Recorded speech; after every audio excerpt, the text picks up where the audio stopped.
Good morning. I'm reading from the book of Job from the Old Testament of the Holy Bible. The book of Job, chapter 1. There was a man in the land of Uz, and his name was Job. And the man was perfect and upright, and the one that feared God and eschewed evil. And there were born unto him 7 sons and 3 daughters. His substance also was 7,000 sheep, 3,000 camels, 500 yoke of oxen, and 500 she asses, and a very great household, so that this man was the greatest of all men of the East. And his sons went and feasted in their houses, every one his day, and sent and called for the 3 sisters to eat and drink with them. And it was so, when the days of the feasting were gone about, that Job sent and sanctified them, rose up early in the morning, offered burnt offerings according to the number of them all. And Job said, It may be that my sons have sinned and cursed God in their hearts. Thus did Job continually.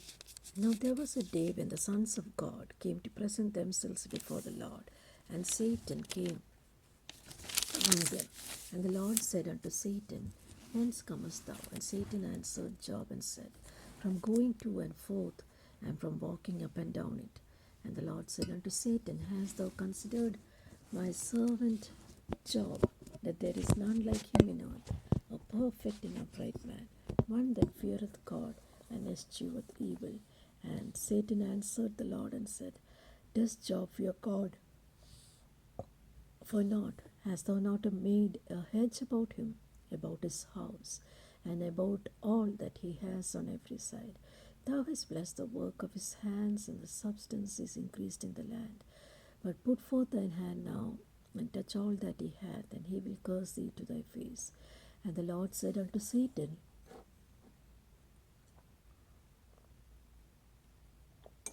All that he hath is in thy power, only upon thyself himself put not forth thy hand. So Satan went forth from the presence of the Lord. And there was a day when his sons and daughters were eating and drinking wine in their eldest brother's house. And there came a messenger unto Job and said, The oxen were plowing and the asses feeding beside them, and the Sabians fell upon them, took them away. Yes, they have slain the servants with the edge of the sword, and I only am escaped alone to tell thee. And while he was yet speaking, there came also another, and said, The fire of God is fallen from heaven, and has burned up the sheep and the servants, and consumed them. And I am only escaped alone to tell thee. While he was yet speaking, there came also another, and said, The Chaldeans made out 3 bands, and fell upon the camels, and have carried them away. Yes, and slain the servants with the edge of the sword. And I am only escaped to tell thee. And behold, there came a great wind from the wilderness, smote the 4 corners of the house, and it fell upon the young men, and they are dead. And I am only escaped to tell thee. And Job arose, rent his mantle, shaved his head, and fell down upon the earth and worshipped, and said, Naked came I out of my mother's womb, naked shall I return thither. The Lord gave, the Lord taketh away. Blessed be the name of the Lord. In all this, Job sinned not, nor charged God foolishly. Chapter 2. Again there was a day when the sons of God came to present before the Lord, and Satan came also among them to present himself before the Lord. And the Lord said to Satan, From whence comest thou? And Satan answered the Lord, From going to and fro in the earth, and walking up and down it. And the Lord said unto Satan, Hast thou considered my servant also, Job, that there is none like him on earth, a perfect and an upright man, one that feareth God, escheweth evil, and still he holdeth fast his integrity, although thou movest me against him to destroy him without cause. And Satan answered the Lord and said, Skin for skin, yes, all that a man hath he will give for his life. And put forth your hand now, touch his bone and flesh, and he will curse thee to the face. And the Lord said unto Satan, Behold, he is in thy hand, save his life. And so Satan went forth from the presence of the Lord and smote Job with sore boils from the sole of his foot unto his crown. And he took a post hoe to scrape himself withal, and he sat among the ashes. And the wife said unto him, Dost thou still retain thy integrity? Curse God, and die. And he said unto her, Thou speakest as one of the foolish women speaketh. What? Shall we receive good at the hand of God? Shall we not receive evil?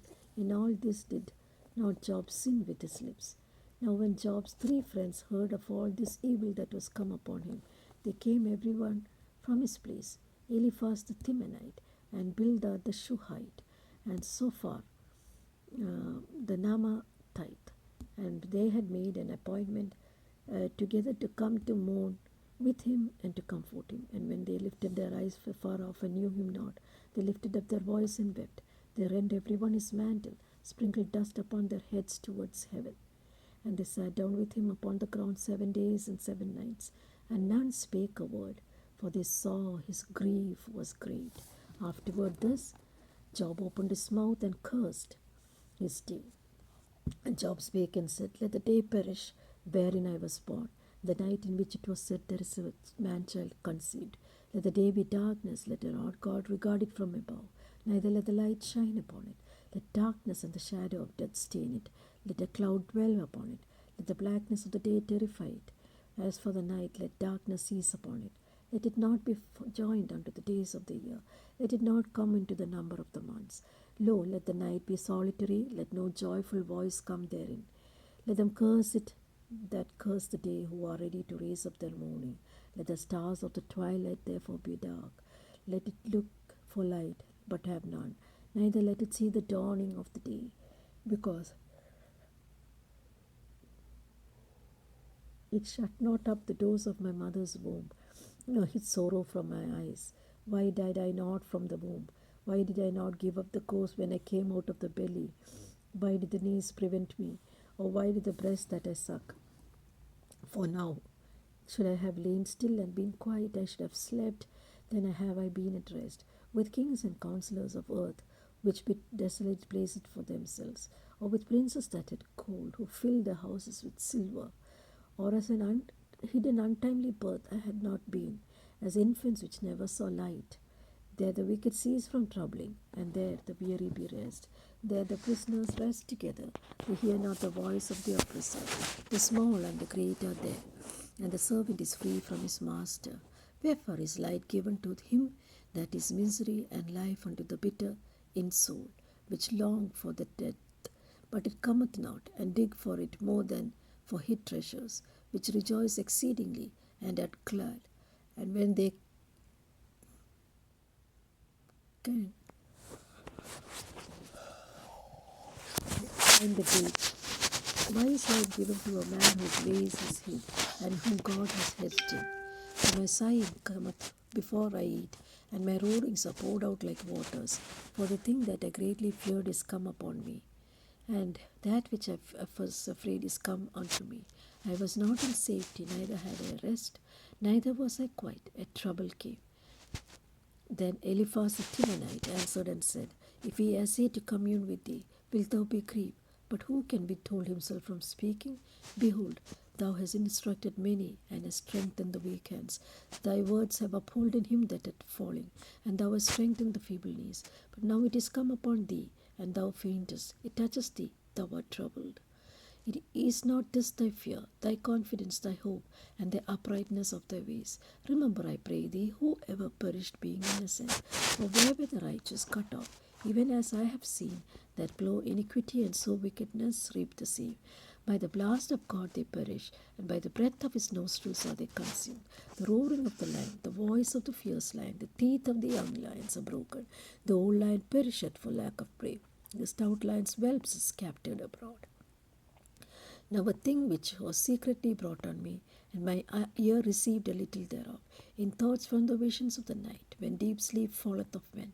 Fear came upon me and trembling, which made all my bones to shake. Then a spirit passed before my face, the hair of my flesh stood still, but I could not discern the form thereof. An image was before my eyes.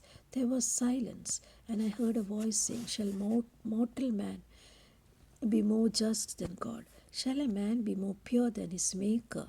Behold, he put no trust in his servants, and his angels he charged with folly. How much less in them that dwell in houses of clay, whose foundation is in the dust, which are crushed before the mouth. They are destroyed from morning to evening. They perish forever without any regarding it. Doth not their excellency which is in them go away? They die even without wisdom. Chapter 5. Call now, if there be any that will answer thee, and to which of the saints wilt thou turn? For wrath killeth the foolish man, envy slayeth the wicked one. I have seen the foolish taking root, and suddenly cursed his habitation. His children are far from safety, they are crushed in the gate, neither is there any one to deliver them, whose harvest the hungry eateth up, and taketh it even out of the thorns, and the robber swalloweth up their substance. Although affliction cometh not forth of the dust, neither the trouble spring out of the ground.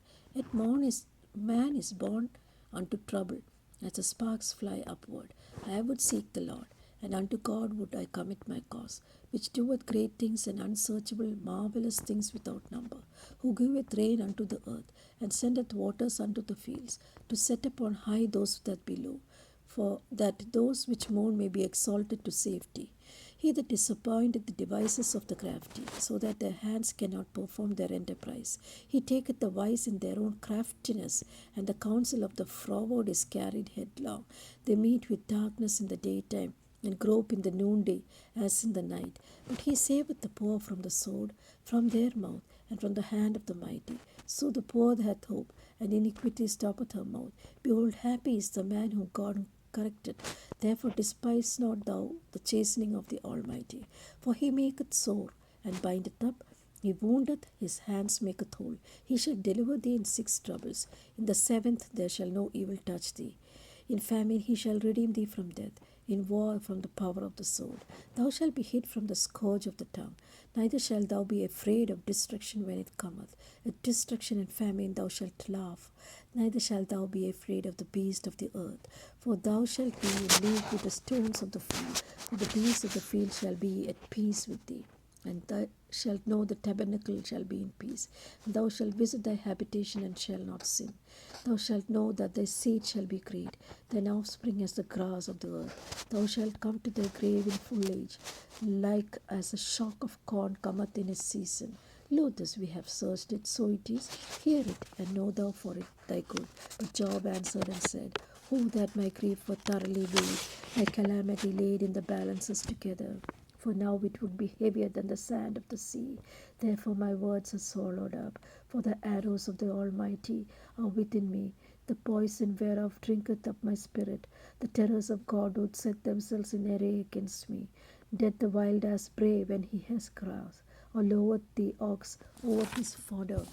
Can that which is unsavory be eaten without salt? Or is there any taste in the white of an egg?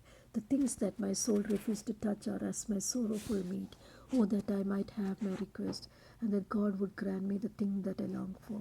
Even that it would please God to destroy me, that he would loose his hand and cut me off. Then should I yet have comfort. Yes, I would harden myself in my sorrow. Let not him spare, for I have not concealed the words of the Holy One. What is my strength that I should hope? What is mine end that I should prolong my life? Is my strength the strength of stones, or is it my flesh as brass? Is not my help in me, and is wisdom driven quite from me? To him that is afflicted, pity should be shewed from his friend, and he forsaketh the fear of the Almighty. My brethren have dealt deceitfully as a brook, and as a stream of brooks they pass away, which are blackish by reason of the eyes, and wherein the snow is hid. What time they wax warm, they vanish. When it is hot, they are consumed out of their place. The paths of the way are turned aside. They go to nothing and perish. The troops of Tema looked, the companies of Sheba waited for them. For now ye are nothing. Ye see my casting down and are afraid. Did I say, Bring unto me, or give a reward for me of your substance, or deliver me from the enemy's hand, or redeem me from the hand of the mighty? Teach me, and I will hold my tongue. Cause me to understand wherein I have erred. How forcible are right words, but what doth arguing reprove? Do you imagine to reprove words, and the speech of one that is desperate, which are as the wind? Yes, ye overwhelm the fatherless, and ye dig a pit for your friend. Now therefore be content, look upon me, for it is evident unto you, if I lie. Return, I pray you, let it not be iniquity. Turn again, and my righteousness is in it. Is there iniquity in my tongue? Cannot my taste discern perverse things? Chapter 7. Is there not an appointed time to man to look upon earth? Are not its days also like the days of an hireling? As a servant earnestly desireth the shadow, and as an hireling look for the reward of his work, so am I made to possess months of vanity, and wearisome nights are appointed unto me. When I lie down, I say, when shall I arise, and the night be gone? And I am full of tossings to and fro unto the dawning of the day. My flesh is clothed with worms and clods of dust. My skin is broken and become loathsome. My days are swifter than the weaver's shuttle, and are spent without hope. Oh, remember that my life is wind. Mine eyes shall no more see God. The eye of him that has seen me shall see me no more. Thine eyes are upon me, and I am not. As a cloud is consumed and vanisheth away, so he that goeth down to the grave shall come up no more. He shall return no more to his house, neither shall hell's place know him no more. Therefore, I will not refrain my mouth. I will speak in the anguish of my spirit.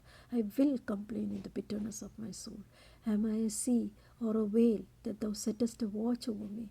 When I say my bed shall comfort me, my couch shall each my complaint, then thou scarest me with dreams, and terrifiest me with visions, so that my soul chooseth strangling and death rather than my life.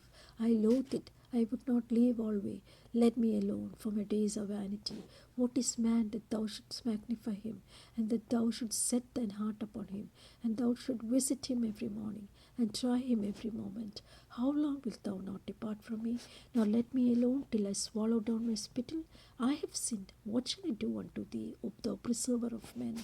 Why hast thou set me as a mark against thee, so that I am a burden to myself? And why dost thou not pardon my transgression? Take away my iniquity. For now shall I sleep in the dust, and thou shalt seek me in the morning, but I shall not be.